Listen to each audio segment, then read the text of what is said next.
ভারত স্থলবন্দরগুলো দিয়ে পণ্য পাঠানো বন্ধ রেখেছে বাংলাদেশ থেকে, অথচ বাংলাদেশ আমদানি বাড়িয়েই চলেছে আর মুখে বড় বড় কথা বলছে, হুঙ্কার ছাড়ছে ফেসবুকে। ভারত সরকার থোড়াই কেয়ার করছে। তারা শেখ হাসিনাকে যেমন সংবাদ সম্মেলন করতে দিচ্ছেন, আন্তর্জাতিক সংবাদ মাধ্যমের সাথে সাক্ষাৎকার দিতে দিচ্ছে, তেমনি দীনেশ ত্রিবেদীর সঙ্গে এখন তারেক রহমানকে জরুরি ভিত্তিতে 10ই আগস্ট দেখা করতে হচ্ছে। দিল্লিতে বাংলাদেশের সাবেক প্রধানমন্ত্রী শেখ হাসিনাকে একটা সংবাদ সম্মেলন করতে দেওয়ার পরেই বাংলাদেশের বর্তমান সরকার, তারেক রহমান সরকার যে চোখ পাকিয়ে মুখ পাকিয়ে হুঙ্কার দিয়ে ফেসবুকে পররাষ্ট্র মন্ত্রণালয়ের তরফে একটা প্রেস বিজ্ঞপ্তি ছুড়ে দিয়েছিলেন, তখনই প্রশ্ন করেছিলাম যে ঠিক কূটনৈতিক ভাষায় এরকম আর হবে না, কোনোদিন হবে না, এটাই শেষ কথা, এই সুরে এতটা ক্ষুব্ধ হয়ে কোনো প্রেস বিজ্ঞপ্তি দেওয়াটা ঠিক কূটনৈতিক, রাজনৈতিক কিংবা এক ধরনের প্রাপ্তবয়স্ক আচরণ হলো কিনা। অন্যদিকে প্রশ্ন তুলেছিলাম যে ঠিক কেন তারেক রহমান সরকার এমন একটা হুঙ্কার ঢাকায় নিযুক্ত ভারতের রাষ্ট্রদূত দীনেশ ত্রিবেদীকে ডেকে না দিয়ে, কিংবা বাংলাদেশের পররাষ্ট্রমন্ত্রী ভারতের পররাষ্ট্রমন্ত্রীকে সরাসরি চিঠি লিখে, কিংবা বাংলাদেশের পররাষ্ট্র মন্ত্রণালয় ভারতের পররাষ্ট্র মন্ত্রণালয়কে সরাসরি চিঠি লিখে, কিংবা বাংলাদেশের প্রধানমন্ত্রী ভারতের প্রধানমন্ত্রী নরেন্দ্র মোদীকে ফোন করে না জানিয়ে কেন ফেসবুকে এরকম একটা প্রেস বিজ্ঞপ্তি পেশ করলেন। কিন্তু যেদিন সরকার এই হুঙ্কার প্রকাশ করেছে ফেসবুকে, সেদিনই সরকারের আচার আচরণে এবং কর্মকাণ্ডে এখন পরিষ্কার, দিল্লিও জানে, ঢাকাও জানে সরকার উপর দিয়ে এসব হুঙ্কার দেবে বটে, কিন্তু অন্যদিকে লেজ গুটিয়ে দিল্লির সঙ্গে নানা রকম দর কষাকষিতে এবং নানা রকম সমর্থন চাইতে এক রকমের কাকুতি মিনতি করবে বলেই সম্ভবত সরকারের দশাটা হয়েছে এই যে স্থানীয় মানুষের কাছে, দেশের মানুষের কাছে, ভোটারদের কাছে, দেশের সমর্থক নেতা কর্মীদের কাছে ইজ্জতটুকু রক্ষা করতে তারা ফেসবুকে হুঙ্কার ছাড়ার পথ বেছে নিয়েছে। মনে করে দেখেন, শেখ হাসিনা সংবাদ সম্মেলন করার কয়েক ঘন্টার মধ্যে ফেসবুকে একদম চ্যাট জিপিটি লিখে দেওয়া দাঁত ভাঙা ইংরেজিতে যেই স্ট্যাটাসটা বাংলাদেশের পররাষ্ট্র মন্ত্রণালয় প্রসব করলো, সেই স্ট্যাটাসটা অনেকটা প্রেসিডেন্ট ট্রাম্পের ওই যে ট্রুথ সোশ্যালে দেওয়া পোস্টটা, সেটার কথা আমাকে মনে করিয়ে দিয়েছে। যেখানে মনে থাকবে আপনাদের, সেই কত মাস আগে প্রেসিডেন্ট ট্রাম্প বলে দিয়েছিলেন আজই হবে ইরানের সভ্যতার শেষ দিন, আজকেই নাকি আমেরিকা এমন বোমা সব ফাটাবে ইরানের বুকে যে ইরানের সভ্যতা চিরতরে মানব জাতির মধ্য থেকে নিঃশেষ হয়ে যাবে, আর কোনো চিহ্ন খুঁজে পাওয়া যাবে না। এরপরে 6 মাস ধরে এখন ইরান এমন যুদ্ধ করছে যে প্রেসিডেন্ট ট্রাম্পের যুক্তরাষ্ট্রেরই নিঃশেষ হওয়ার অবস্থা হয়েছে। শুধু তাই নয়, অন্তত যে প্রেসিডেন্ট ট্রাম্পের ক্ষমতার চেয়ারটা একদম নড়বড়ে হয়ে গেছে, তিনি যে মহা বিপদে পড়েছেন, সেটা মার্কিন যুক্তরাষ্ট্রের সকল বিশ্লেষক এবং সারা পৃথিবীতেই সংবাদ মাধ্যমগুলো থেকে শুরু করে আকেলমান্দ সকলে লিখছেন। এই যে শেষ করে দেব, আর কোনো সম্পর্ক রাখবো না, এটাই আমার শেষ কথা, এ ধরনের কথা। তাই প্রেসিডেন্ট ট্রাম্পই সামাল দিতে পারেন না, আর বাংলাদেশ যার 3 দিকে ভারতের মতো একটা বিরাট দেশ, তারা কিভাবে সামাল দিতে পারবে, এই প্রশ্ন তুলেছিলাম। কারণ ওই চিঠিতে বাংলাদেশ বলল তারা তীব্রভাবে ক্ষুব্ধ যে শেখ হাসিনার মতো একজন জেনোসাইডার, গণহত্যাকারী, পলাতক আসামিকে ভারত সংবাদ সম্মেলন করতে দিয়েছে।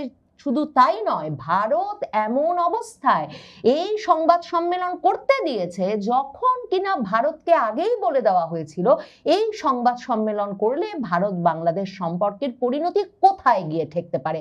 প্রশ্ন তুলেছিলাম, বাংলাদেশ সরকার কি জানিয়ে দিয়েছে ভারতকে, ঠিক কোথায় গিয়ে বাংলাদেশ ভারত সম্পর্কটা তাহলে ঠেকতে পারে।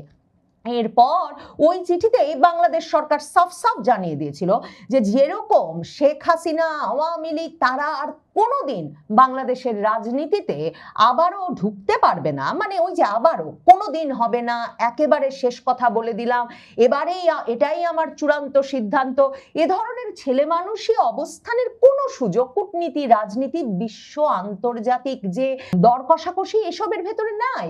কিন্তু বাংলাদেশের পররাষ্ট্র মন্ত্রণালয় ওই যে ফেসবুকে হাততালি পেতে যে বিবৃতি দিল, সেখানে কিন্তু এই কথাটা লিখলো যে শেখ হাসিনা, আওয়ামী লীগ আর জীবনেও বাংলাদেশে ঢুকতে পারবে না, এবং তারা বলে দিল সবাইকে মনে রাখতে হবে বাংলাদেশ আর কোনোদিন কারো ক্লায়েন্ট স্টেট অনুগত রাষ্ট্র হবে না। আরে ভারত কি আপনাদেরকে চিঠি দিয়ে লিখে বলেছে যে ভারতের অনুগত রাষ্ট্র হতে হবে? অথচ দেখেন তারেক রহমান সরকারের আনুগত্য আর নির্ভরশীলতা কোন পর্যায়ে গিয়ে ঠেকেছে।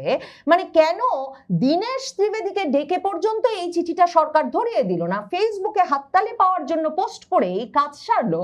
তার প্রমাণ হচ্ছে যেদিন এই চিঠি নিয়ে দিকে দিকে ধন্য ধন্য রব যে আহা তারেক রহমান সরকার উপযুক্ত জবাব দিয়েছে মোদী সরকারকে, সেদিন কিনা দীনেশ ত্রিবেদীকে ডেকে এনে বাংলাদেশের জ্বালানি মন্ত্রী ইকবাল হাসান মাহমুদ টুকু এবং জ্বালানি প্রতিমন্ত্রী তারা দুজনে মিলে বাংলাদেশে যাতে ভারত আরো জ্বালানি সরবরাহ বৃদ্ধি করে সেই অনুরোধ করেছে এবং বলেছে ওই যে শেখ হাসিনা বানিয়ে দিয়ে গিয়েছিলেন ভারতের নিজস্ব বিনিয়োগে ভারত থেকে বাংলাদেশের দিনাজপুরের পার্বতীপুরে পর্যন্ত যে ডিজেল সরবরাহের পাইপলাইন, সেই পাইপলাইনে যাতে ভারত আরো বেশি করে করে ডিজেল দেয়। সেই ইরান যুদ্ধ লেগেছে পর থেকে ফেব্রুয়ারি থেকে বাংলাদেশকে জ্বালানি সরবরাহ করে একরকম টিকিয়ে রেখেছে যে দেশ, সে দেশকেই আবার হুমকি দিচ্ছে বাংলাদেশ সরকার যে শেখ হাসিনাকে সংবাদ সম্মেলন করতে দিলে ভারত বাংলাদেশ সম্পর্কটা কোথায় যাবে সেটা তারা জানে। বাংলাদেশের পররাষ্ট্র প্রতিমন্ত্রী বলছেন যে ভারতকেই ঠিক করতে হবে বাংলাদেশ ভারত সম্পর্কটা কোন দিকে যাবে, আর ওদিকে জ্বালানি মন্ত্রী ডেকে রীতিমতো অনুনয় বিনয় করছেন ভারতের রাষ্ট্রদূতকে দীনেশ ত্রিবেদীকে যাতে তারা আরো বেশি বেশি করে ডিজেল সরবরাহ করেন। কারণ সেই ফেব্রুয়ারি থেকে ভারত আসলে বাংলাদেশের ডিজেল সরবরাহটা টিকিয়ে রেখেছে। ডিজেল হচ্ছে বাংলাদেশের সবচেয়ে বেশি কাজে লাগে যে জ্বালানিটি, যেই জ্বালানির সবচেয়ে বেশি চাহিদা সেটি হচ্ছে ডিজেল, এবং প্রায় 45 লাখ টনের মতো ডিজেল লাগে বাংলাদেশে। আর 7-7.5 লাখ টন ডিজেল আমরা পরিশোধনের মাধ্যমে অপরিশোধিত তেল পরিশোধন করে আমরা তৈরি করতে পারি। তাহলে দেখেন পুরোটাই বাকিটা নির্ভরশীলতা। এবং সেই ইরান যুদ্ধের সময় যখন সমুদ্রপথে জ্বালানি আনা প্রায় অসম্ভব হয়ে গেল এবং তারেক রহমান সরকার ইরান সরকারকে পর্যন্ত খেপিয়ে তুললেন যে খামেনির মৃত্যুর পর শোক না জানিয়ে যাতে কিনা তারা হরমুজ প্রণালী বাংলাদেশের জন্যও বন্ধ করে দিল, এ পরিস্থিতিতে ভারত ডিজেল সরবরাহ না করলে তখন রীতিমতো সেচ বন্ধ হয় বাংলাদেশে, এবং কৃষকের সেচ বন্ধ হলে তখন বাংলাদেশে একটা খাদ্য সংকট তৈরি হয়। ওই সময় থেকে এখন পর্যন্ত ভারত 45,000 টনের বেশি ডিজেল বাংলাদেশকে সরবরাহ করে গেছে। অথচ সেই ভারতকে বাংলাদেশ চোখ পাকিয়ে বলছে যে বাংলাদেশ আর কোনোদিন কারো ক্লায়েন্ট স্টেট হবে না, অনুগত রাষ্ট্র হবে না। কই, বাংলাদেশকে তো অনুগত রাষ্ট্র হওয়ার আহ্বান জানায় নাই ভারত। 45,000 টন ডিজেল পাঠিয়ে গত কয়েক মাসে ব্যাপক বৈশ্বিক সংকটকালে শুধু কি ডিজেল, দেখেন কাঁচা মরিচের দাম উঠেছিল 350 টাকা কেজি। সেই কাঁচা মরিচের দাম যে 130-150 টাকা কমে এসেছে তার কারণ যেদিন বাংলাদেশের পররাষ্ট্র মন্ত্রণালয় ব্যাপক হুমকি ধামকি দিচ্ছে ভারত সরকারকে, সেদিন কিনা ভোমরা, বেনাপোল সহ বাংলাদেশের সকল স্থলবন্দর দিয়ে কাঁচামরিচ ঢুকছে 100 টন ভারত থেকে। যেই ভারতের ওপর চাল, ডাল, তেল, কাঁচামরিচ এই সব বিষয়ে একটা নির্ভরশীলতা, এবং নির্ভরশীলতাটা স্বাভাবিক যেহেতু 3 দিক ঘিরে ভারত, এবং ভারত একটা বিরাট দেশ, তাদের উৎপাদনও অনেক অনেক বেশি, এবং যেখানে বাংলাদেশে চাল, ডাল, তেল এ ধরনের নিত্য প্রয়োজনীয় দ্রব্য, কাঁচামরিচ পর্যন্ত বা পেঁয়াজ, এসব নিত্য প্রয়োজনীয় দ্রব্যের দাম এক রকমের আকাশ ছোঁয়া হলে সরকারের ভিত নড়ে যায়। সে সময়ে সরকার এ ধরনের হুমকি কেন প্রতিবেশী রাষ্ট্রকে দেবে, কেন তার সঙ্গে আলোচনার দুয়ার খুলে রাখবে না, সেটা যেমন প্রশ্ন তেমনি প্রশ্ন তার মানে কি সরকার একদিকে হুমকি ধামকি দিচ্ছে আর দিল্লির সাথে আসলে সম্পর্কটা এমন ভাবে ঠিক রেখেছে বলেই তারেক রহমান সরকারকে মোদী সরকার পাইপলাইন দিয়ে ডিজেল দিয়েই যাচ্ছে। এমনকি সংকটকালে কাঁচা মরিচ থেকে এই যে সেনাবাহিনীর ব্যবহারযোগ্য টিয়ার শেল পর্যন্ত গতকালকেও আমদানি হয়ে এসেছে ভারত থেকে। এই যে ভারত থেকে ক্রমাগত আমদানি বাড়ছে আর বাংলাদেশ সরকার খেলছে না না ভারতের সাথে আমরা কোনো সম্পর্ক রাখবো না, শেখ হাসিনা যতদিন ভারতে আছেন ততদিন, সেই খেলাটা কিন্তু শুরু করেছিলেন ইউনূস সরকার। ইউনূস সাহেব এই বক্তব্য দেশি বিদেশি মিডিয়ায় দিয়েছিলেন যে ভারতের উপর থেকে নির্ভরশীলতা আমরা কমিয়ে আনবো এবং আমরা ভারতের সঙ্গে বাণিজ্য আমরা কিছুতেই স্বাভাবিক করতে পারি না যতদিন পর্যন্ত শেখ হাসিনাকে ভারত আশ্রয় দেবে। অথচ অন্যদিকে দেখেন, ভারত মাসের পর মাস ভিসা বন্ধ রেখেছে, ভিসা নতুন করে চালু করেছে বটে, কিন্তু এখনো সেটা পরিমাণে ভীষণ রকমের কম। অন্যদিকে ভারত তার ইচ্ছা মতো পুশিন, যেই কাজটা তারা বহু বছর ধরে করতে চাইছিল, মানে বহু বছর ধরে বিজেপির কথা হচ্ছে বাংলাদেশের লোকেরা অবৈধ অনুপ্রবেশ করে ভারতের কাজ সম্পদ সব নষ্ট করছে ভারতে ঢুকে, এবং তারপর শেখ হাসিনা সরকারের সঙ্গে ঘনিষ্ঠ সম্পর্কের কারণে তখন তারা পুশিন করার সাহস পেত না।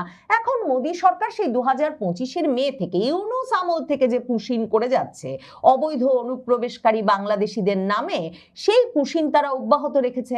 তারা ট্রান্সশিপমেন্ট সুবিধাটা বন্ধ করেছে, মানে যার মাধ্যমে বাংলাদেশ থেকে স্থলপথে ভারতের বিমানবন্দর পর্যন্ত যে ভারত থেকে বিমান ধরে ইউরোপ সহ বিভিন্ন দেশে বাংলাদেশের তৈরি পোশাক রপ্তানি করা যেত, সেই পথটা তারা বন্ধ করে রেখেছে। ভারত স্থলবন্দরগুলো দিয়ে পণ্য পাঠানো বন্ধ রেখেছে বাংলাদেশ থেকে, অথচ বাংলাদেশ আমদানি বাড়িয়েই চলেছে আর মুখে বড় বড় কথা বলছে, হুঙ্কার ছাড়ছে ফেসবুকে। ভারত সরকার থোড়াই কেয়ার করছে। তারা শেখ হাসিনাকে যেমন সংবাদ সম্মেলন করতে দিচ্ছেন, আন্তর্জাতিক সংবাদ মাধ্যমের সাথে সাক্ষাৎকার দিতে দিচ্ছে, তেমনি দীনেশ ত্রিবেদীর সঙ্গে এখন তারেক রহমানকে জরুরি ভিত্তিতে 10ই আগস্ট দেখা করতে হচ্ছে। কে বলতে পারে এ অবস্থায় তারেক রহমানকে বিমস্টেক সভাপতি হিসেবে তার কাছে যে দাওয়াত পৌঁছেছে, সে দাওয়াতটাই মেনে নিয়ে দ্রুত ভারতেও রওনা হতে হয় কিনা। কারণ শামা ওবায়েদকে যখন পররাষ্ট্র মন্ত্রণালয়ের ব্রিফিংয়ে জিজ্ঞেস করা হয়েছিল যে এরকম একটা প্রেস বিজ্ঞপ্তি দেওয়ার পর ভারত বাংলাদেশ সম্পর্কটা কোথায় গিয়ে ঠেকবে, তখনও শামা ওবায়েদ বলেছেন বাংলাদেশ অবশ্যই ব্রিক্স সম্মেলনে অংশগ্রহণ করতে চায়, তবে প্রধানমন্ত্রী সময় করতে পারেন কিনা সে বিষয়টাই এখন দেখা হচ্ছে। এখন দেখা যাক জ্বালানির বিনিময়ে ভারত কি কি আদায় করে নেয়। অন্তত বাংলাদেশের পররাষ্ট্র মন্ত্রণালয়ের হুমকিতে যে ভারত সরকার টলে যাবে না, কিংবা শেখ হাসিনাকে বাংলাদেশ সরকারের হাতেও তুলে দেবে না, কিংবা শেখ হাসিনার কথা বলাও বন্ধ করবে না, তা নিশ্চিত।